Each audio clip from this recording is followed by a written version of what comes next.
vou falar de uma forma bem breve sobre o controle da pressão arterial. Não vou me deter muito não, a detalhes não. A gente vai entender só os mecanismos, neuronal, renal e hormonal. Ver como é que acontece. Fala que o controle é por três, né? Neuronal, renal, que pode ser também chamado de hemodinâmico, e tem os mecanismos atriais. Ele começa falando do neuronal, que aí eu vou ter o sistema nervoso autônomo atuando sobre essa pressão arterial. E aí eu vou ter relação das áreas sensitivas bilaterais, que aí eu vou ter esses centros aqui, vasodilatador, centro cardioinibidor e o centro vasoconstritor. E aí eles vão receber sinais nervo vago e nervo glossofaríngeo. Vamos ver como é que funciona isso aqui, vamos entender como é que está funcionando isso aqui. Então, pessoal, o que acontece? Eu tenho um aumento da pressão sanguínea, pronto, aumentou a pressão. A partir daí eu vou ter um estiramento das artérias. A nível de quê? A nível de arco aórtico e a nível aqui da carótida. Aí aqui eu tenho receptores, que são receptores de pressão. Eles são estimulados a partir da pressão. Baro de pressão, receptores. Baroreceptores. E aí, aqui no arco da aorta, quem vai levar esse estímulo é o nervo vago. Então, quem leva esse estímulo daqui até esses centros aqui é o nervo vago. E quem leva o estímulo daqui, em um primeiro momento, é o nervo de Hering. Aí de lá o estímulo chega ao nervo glossofaríngeo e vem em direção a tudo aqui, ó. Os dois vêm para o vasodilatador. Tanto de um como de outro vem direto para o vasodilatador. Quando chega no vasodilatador, é que eu vou ter o vasodilatador é como se fosse um centro onde ele manda fibras para cá, para o vasoconstritor, manda fibras para o vasoconstritor. Preste atenção no nome. Se ele é vasodilatador, o que é que ele vai fazer no centro vasoconstritor? Inibir o centro vasoconstritor. Se eu inibo o centro vasoconstritor, o que é que ele vai promover? Ele vai promover uma vasodilatação. Então, aumentou a pressão sanguínea, aumentou o estiramento, teve estimulação dos baroreceptores, que a gente viu aqui. Aí, num primeiro momento, chegou o sinal aqui no vasodilatador.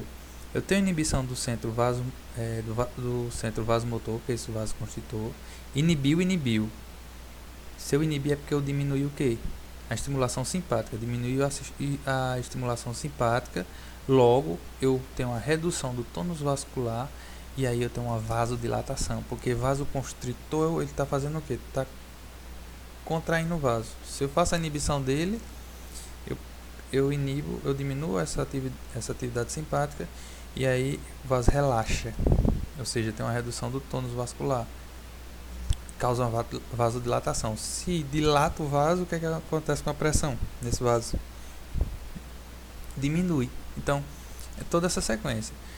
O outro caminho que tem, esse centro vasodilatador, ele também vai mandar, sim, lembra, isso aqui ele chama de PIPs, porque são interneurônios inibitórios. Então, do vasodilatador para o vasoconstritor é inibição. Só que quando eu venho do vasodilatador para o cardioinibidor, para cá, eu vou ter o PEPs, são interneurônios excitatórios. Pensa, usa a lógica da questão. Se a pressão está alta, o que é que tem que ocorrer com minha frequência cardíaca? Reduzir. Como é que eu faço para isso, para reduzir? Eu excito o meu centro cardioinibidor.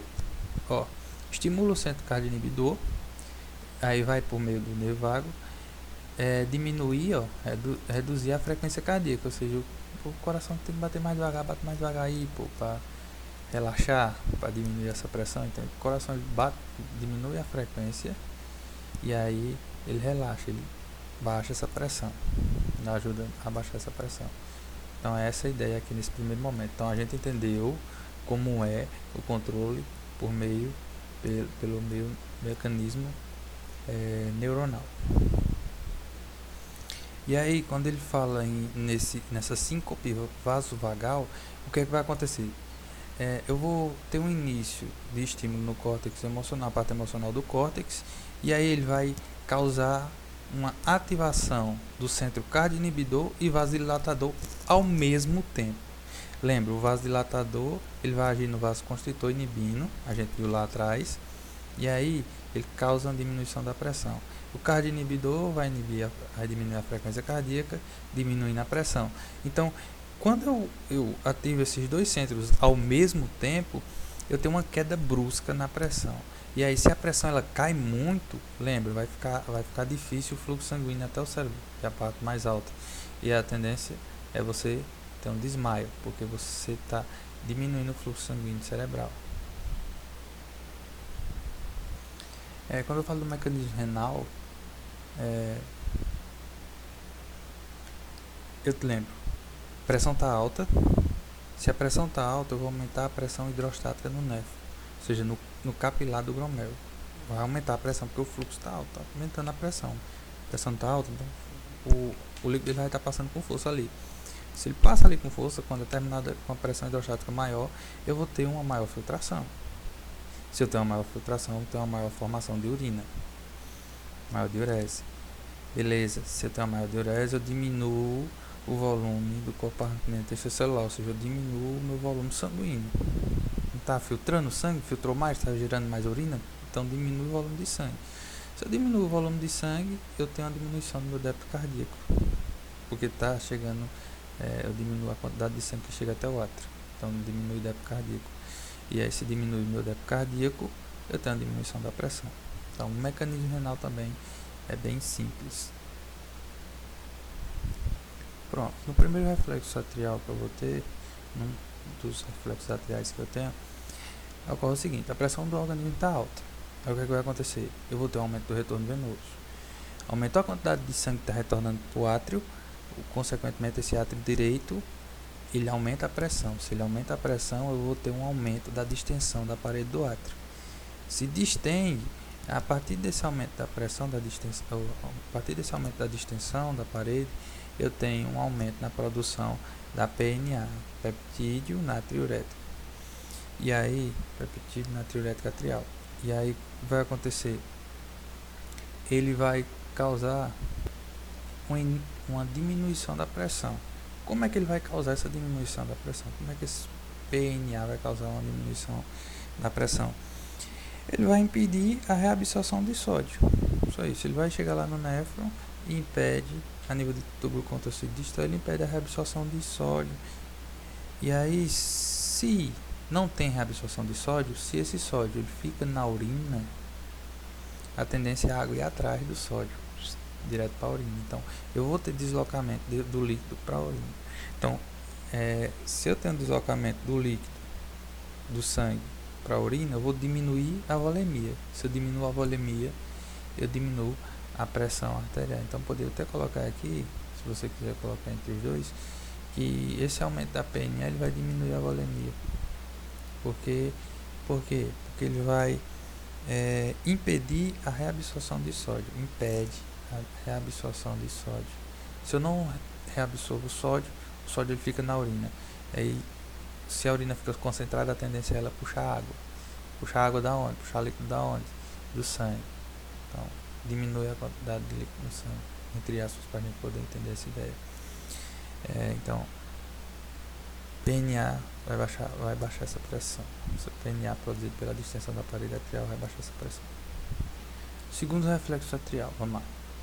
Segue a mesma ideia até aqui na parte da distensão da parede. A pressão está alta, aumenta o retorno venoso, aumenta a pressão atrial, tem uma distensão da parede. Essa distensão da parede vai gerar estímulos que inibem o hipotálamo. Inibir o hipotálamo, o que vai acontecer? Eu vou ter uma inibição, uma diminuição do ADH. Se eu diminuo o ADH, eu diminuo a reabsorção de água. Se eu paro de reabsorver a água que estava sendo filtrada, o que acontece com a urina? Ela aumenta. Se a urina aumentou, é porque o volume da urina está aumentando. Se eu paro de reabsorver a água, eu diminuo a volemia. Se eu diminuo o volume de sangue, o que acontece com a pressão? Diminui. O que essa diminuição do ADH também vai causar? Uma diminuição na vasoconstrição. Por quê? Porque a ADH causa vasoconstrição. Auxilia nessa vasoconstrição. Se eu diminuir a ADH, diminui a vasoconstrição. Aí o vaso também dilata. Então é o segundo reflexo atrial. Ainda vou ter um mecanismo hormonal. Como é que acontece? Aqui nesse caso, ele já vai descrever uma diminuição da pressão, certo? A gente viu esses outros mecanismos para uma pressão aumentada. Quando eu tenho diminuição da pressão, vou entrar nesse mecanismo hormonal. Diminuição da pressão causa diminuição do fluxo sanguíneo renal. Vai causar também uma diminuição da filtração glomerular. Então diminui o fluxo renal, diminui a filtração, diminui o volume de filtrado. O que é que isso vai causar? Vai causar nas células justas glomerulares, que ele chama também pode ser chamado de mácula densa, promove a produção de renina.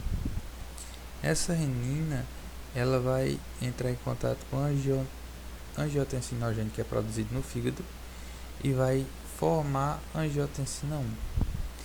A angiotensina 1 a nível de pulmão, quando entra em contato com a enzima convertora de angiotensina, ela converte em angiotensina 2. A enzima convertora de angiotensina converte em angiotensina 1 e angiotensina 2.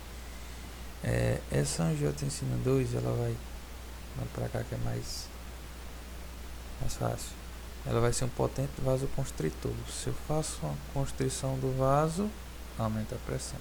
Aumenta a resistência, aumenta a pressão. Beleza. E onde é que ela vai agir também? Ela vai agir a nível de medulas da suprarrenal. Como? Produzindo aldosterona. A aldosterona ela vai agir aonde? Lá no túbulo contorcido distal, promovendo o que? Reabsorção de sal. Imagina lá. Se tu reabsorve sal, tu vai puxar também o que? Água. Puxou sal, puxou água. Voltou para o sangue, então aumenta o volume de sangue. Se aumenta o volume de sangue, então aumenta o retorno venoso. Aumenta o débito cardíaco. Aumentou o débito cardíaco, aumenta a pressão. Então essa é a sequência. Antes que eu esqueça de dizer, ele falou também da questão do aumento da pressão craniana. Ou seja, se eu aumento o LCR, eu vou ter um aumento da pressão arterial. Só para a nível de informação para a gente se ligar amanhã.